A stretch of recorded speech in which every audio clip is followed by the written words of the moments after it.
নমস্কাৰ বন্ধুসকল, mister T চেনেলটোলৈ আপোনালোক সকলোকে স্বাগতম জনাইছোঁ। আৰু এই মুহূৰ্ততে এটা বিষয় আলোচনা কৰিবৰ কাৰণে মোৰ লগত আছে চন্দ্ৰ সমাজসেৱক।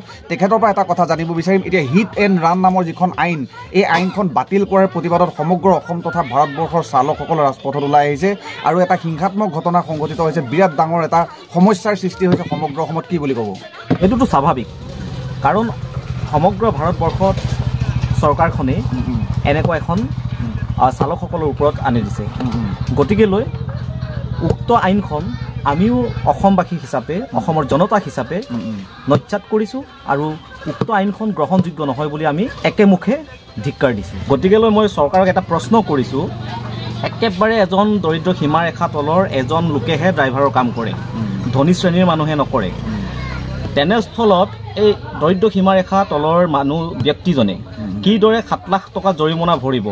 আপোনালোকে ক'ৰ পৰা আইনখন জাপি দিছে তেখেতসকলৰ ওপৰত আৰু কিয় আনিছে বুজি নাপালোঁ। গতিকে উক্ত আইনখন বাতিলৰ দাবীত মই সম্পূৰ্ণৰূপে সমৰ্থন দিছোঁ আৰু সমগ্ৰ অসমৰ জনতাক, সমগ্ৰ অসমৰ ৰাইজক উক্ত আইনখন বাতিলৰ দাবীত সহযোগ কৰক আৰু ওলাই আহক বুলি মোৰ ফালৰ পৰা সকলোকে অনুৰোধ জনাইছোঁ। আৰু এই মুহূৰ্ততে অসমৰ প্ৰতিবাদকাৰীসকলক ৰূপম দত্তই এটা বিশেষভাৱে অনুৰোধ জনাব বিচাৰে যে অসমত কোনো ধৰণৰ এটা অপ্ৰীতিকৰ ঘটনা সংঘটিত হ'ব নালাগে, অপ্ৰীতিকৰ পৰিৱেশৰ সৃষ্টি হ'ব নালাগে। কোনোবাই এই আইনখন কোনোবাই যদি উলংঘাও কৰিছে তেওঁলোকৰ ওপৰত কোনো শাস্তিমূলক ব্যৱস্থা হাতত ল'ব নালাগে, তেনেকুৱা ধৰণৰ এটা বিশেষ নিৰ্দেশ অসমৰ প্ৰতিবাদকাৰীসকলক অনুৰোধ জনাইছে। নিশ্চয়কৈ ক'ব লাগিব, প্ৰতিবাদৰ নামত কোনো জনসাধাৰণৰ ওপৰত হাৰাশাস্তি হ'ব নালাগে, তেখেতৰ কথাত আমি একমত। গতিকে লৈ আন্দোলন হওক, শান্তি শৃংখলামতে আন্দোলন হওক আৰু আন্দোলন আপোনালোকে অনিৰ্দিষ্টকাললৈকে অব্যাহত ৰাখক, যিদিনালৈকে উক্ত আইনখন চৰকাৰে বাতিল নকৰে। গতিকে লৈ আমি সকলো অসমবাসীক, আমাৰ চালকসকলক সহায় সহযোগিতা কৰিব বুলি আমি আশাবাদী। গতিকে এই মুহূৰ্ততে মই আপোনালোকৰ মোৰ চেনেলটোৰ জৰিয়তে আপোনালোকক এটা অনুৰোধ জনাব বিচাৰিছোঁ, কিয়নো এতিয়া অসমত এনেকুৱা ধৰণৰ অপ্ৰীতিকৰ ঘটনা সংঘটিত হ'ব লৈছে।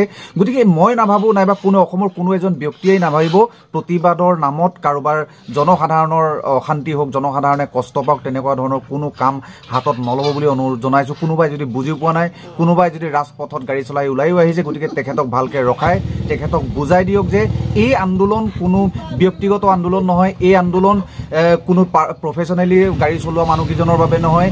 যিসকল এই যিটো প্ৰতিবাদ, এই প্ৰতিবাদ সকলোৰে কাৰণে হয়, কিয়নো ময়ো এখন গাড়ী চলাওঁ, আপোনালোকেও নিশ্চয়কৈ গাড়ী চলায়। গতিকে সকলোৰে বাবে আইনখন, গতিকে এই আইনখন বাতিল কৰাৰ প্ৰতিবাদত আমি সকলোৱে ওলাই আহিব লাগিব। চৰকাৰখনক বাধ্য কৰাব লাগিব যে অসমৰ জনসাধাৰণৰ নাইবা অসম তথা ভাৰতবৰ্ষৰ চালকসকলৰ হাতত কিমান শক্তি আছে, কিমান একতা আছে, সকলোখিনি পাৰদৰ্শিতা অসম চৰকাৰখনক দেখুৱাব লাগিব। আৰু আমি এই প্ৰতিবাদ তেতিয়ালৈকে সাব্যস্ত কৰিম যেতিয়ালৈকে এই আইনখন বাতিল নকৰে। শেষত চৰকাৰখনক মই এটাই প্ৰশ্ন কৰিব বিচাৰিছোঁ, আপোনালোকৰ মন্ত্ৰী বিধায়কৰো একোজন ড্ৰাইভাৰ আছে।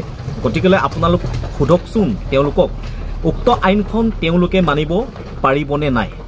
গতিকে লৈ চৰকাৰখনে এই নোহোৱা নোপোজা এখন আইন একে ৰাতিতে বনাই পিছদিনাখনে ঘোষণা কৰি গোটেই জনসাধাৰণক উল্লু বনাই বুৰ্বক বনাই সজাই ফুৰিছে, সেইটোতো কোনো গ্ৰহণযোগ্য নহয়। গতিকে লৈ উক্ত আইনখন বাতিল নোহোৱা পৰ্যন্ত আন্দোলন চলি থাকিব আৰু অনিৰ্দিষ্টকাললৈ যদি উক্ত আইনখন বাতিল নহয়, অনিৰ্দিষ্টকাললৈকেও আন্দোলন চলি থাকিব। আমি সম্পূৰ্ণ সমৰ্থন দিছোঁ। হয়, ময়ো আপোনাৰ এই কথাত একমত প্ৰকাশ কৰিছোঁ, কিয়নো যিসকল লোকে এই আইনটো গৃহীত কৰিব তেওঁলোকৰো নিশ্চয় একোজন ড্ৰাইভাৰ আছে। গতিকে তেওঁলোকেও নিশ্চয় একোটা পৰিয়াল চলাবৰ কাৰণে এইটো কাম বৃত্তি হিচাপে হাতত লৈছে। গতিকে কেতিয়াবা তেওঁলোকৰো তেনেকুৱা এটা ধৰণৰ ঘটনা এটা সংঘটিত হ'ব পাৰে তেওঁলোকৰ হাতত। গতিকে তেওঁলোকৰো যদি তেনেকুৱা ধৰণৰ শাস্তিমূলক ব্যৱস্থা, আইন ফালৰ পৰা যদি শাস্তিমূলক ব্যৱস্থা গ্ৰহণ কৰে, গতিকে তেওঁলোকেও নিশ্চয়কৈ এই আইন কেতিয়াও মানি ল'ব নিবিচাৰিব। গতিকে আপোনাৰ এই প্ৰশ্নত মই একমত প্ৰকাশ কৰিছোঁ। আৰু বন্ধুসকল, এই বিষয়বস্তুটোৰ ওপৰত আপোনালোকে গভীৰভাৱে চিন্তা চৰ্চা কৰি নিশ্চয়কৈ এটা কমেণ্ট, আপোনালোকৰ মনোভাৱখিনি কমেণ্ট বক্সত প্ৰেৰণ কৰিব বুলি আশা কৰিছোঁ, কিয়নো এই আইনখন বাতিল কৰাৰ ক্ষেত্ৰত আপোনালোকৰ মতামত খুবেই প্ৰয়োজন, খুবেই দৰকাৰ অনুভৱ কৰোঁ। গতিকে সকলোকে ধন্যবাদ জ্ঞাপন কৰিছোঁ। জয় আই অসম।